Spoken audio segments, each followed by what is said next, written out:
Lawrence, in another interview we had together, you talked about using new media to uplift and change people's thinking. Yeah.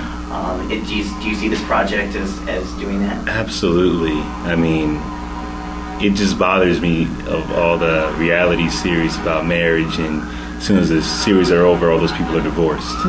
You know, and for all the demographic that reaches out to, it's like, you know, this is like 11 to 28, 30. So it's like, what are we telling these youth about marriage? What are we telling these people about a union?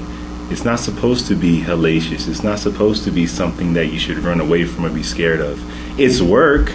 I mean, it's work. It's a partnership.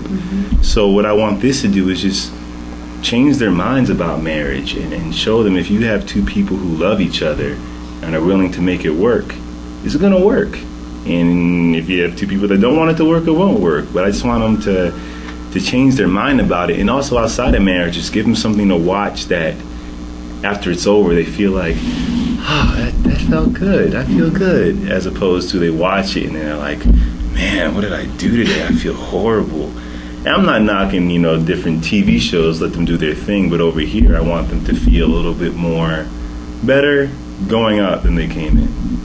I love that. Yeah. And I think television can inspire. I don't think it does, but I appreciate that you want to bring that to new media. Definitely. I look forward to seeing that. Definitely.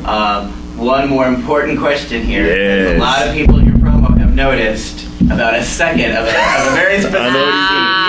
Oh my goodness. You know, here it comes. What is this, what is risky business send-off we're going to see in pink underwear? That wasn't my idea. I didn't write that one. That was out of record. Give us a tease here. What can we look forward to? Oh man, well basically, I'll give you guys a tease. It's what happens when a husband desperately wants to please his wife, but has no real idea on how to please his wife. So it's him doing everything he thinks he should do. I will tell you that was one of the hardest scenes to shoot. Oh my God. Because we could not hold it together. And we're pretty efficient in our, when we go to film, we don't mess around, but we could not hold it together. We were just a giggly mess. Like everything that happens after that slide is where it is. That slide is just the introduction. It gets really absurd. It does. Well, I think that definitely everything we're talking about gives us a lot to look forward to starting November 1st.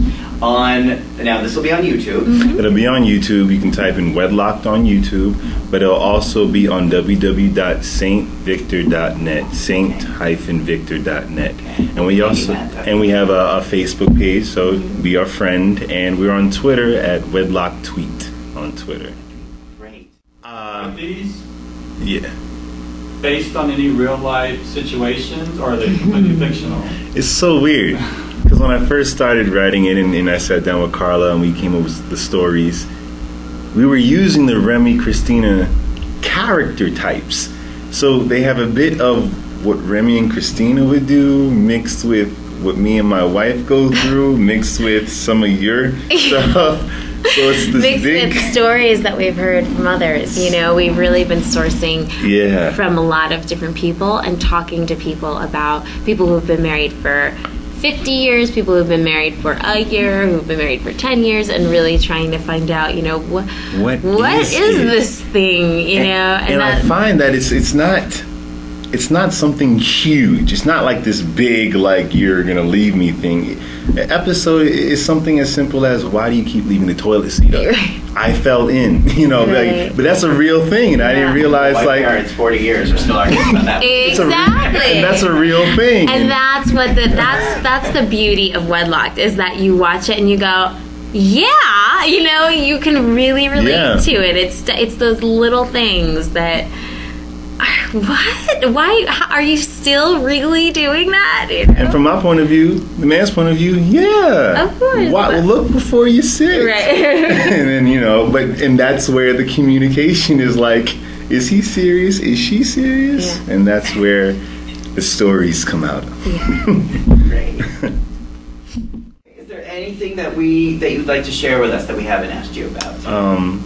just like to thank our fans, our Guiding Light fans. You know, it's been less than a week. It'll be a week tomorrow since we launched, and we got amazing feedback from amazing people. So I just want to thank you guys. Thank y'all for chiming in and commenting and supporting. We're definitely grateful for that. Thank you. Yeah, it was my first fan luncheon last week, and it was incredible. I had such a good time, and it's wonderful because so often we work in a vacuum, you know, and we don't get feedback. We don't get to actually see people, and to see the fans and really just get to hear their gratitude and their stories, their Guiding Light stories, and it was incredible, and how excited they've been about WED-LOCKED and just supportive, and you know, that's something we were hoping to count on, but you never know, and it's been wonderful.